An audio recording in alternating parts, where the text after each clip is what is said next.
आगे बढ़ते हैं और फिर से चलते हैं राजसमंद की तरफ। राजसमंद में वोटों की गिनती जारी है और सुजानगढ़ और सहाड़ा में भी गिनती इस समय जारी है और तीनों ही सीटों से अब आहिस्ता आहिस्ता रुझान सामने आने लगे हैं।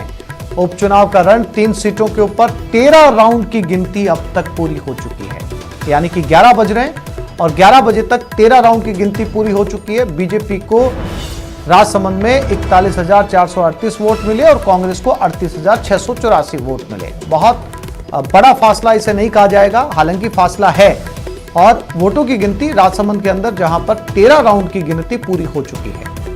राजसमंद में बीजेपी की प्रत्याशी दीप्ति माहेश्वरी 2,754 वोटों से आगे चल रही हैं। बीजेपी को 41,438 और कांग्रेस को 38,684 वोट मिले हैं।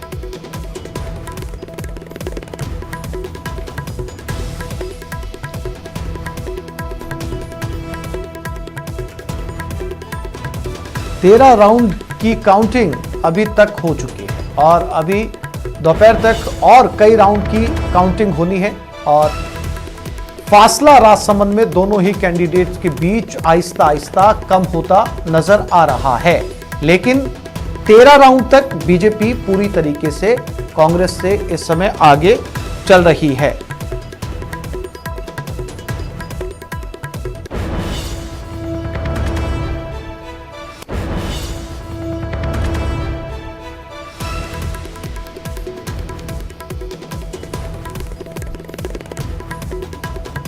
और सहाड़ा में 10 राउंड की गिनती पूरी हो चुकी है। कांग्रेस 13,781 वोटों से आगे है। गायत्री देवी को 29,710 वोट मिले हैं। रतनलाल जाट को 15,929 वोट मिले। अब तक नोटा में 1,271 वोट गिरे हैं। तो 10 राउंड की गणना पूरी हो चुकी है। कांग्रेस 13,781 वोट से आगे है। ये सहाड़ा की अभी तक की गणना के आधार पर खींची गई तस्वीर है।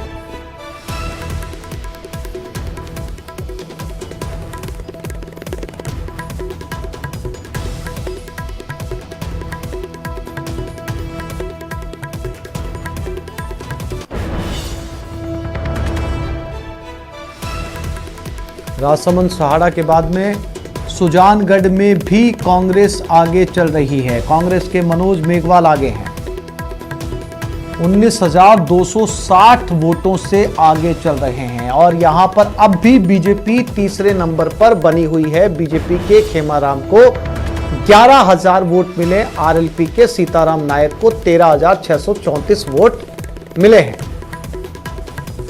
तो कांग्रेस सुजानगढ़ में आगे, 2 नंबर पर आरएलपी, तीसरे नंबर पर बीजेपी और राजसमंद में बीजेपी फिलहाल आगे 2,000 कुछ वोटों से। इसके अलावा सहाड़ा में कांग्रेस लगातार आगे बनी हुई है।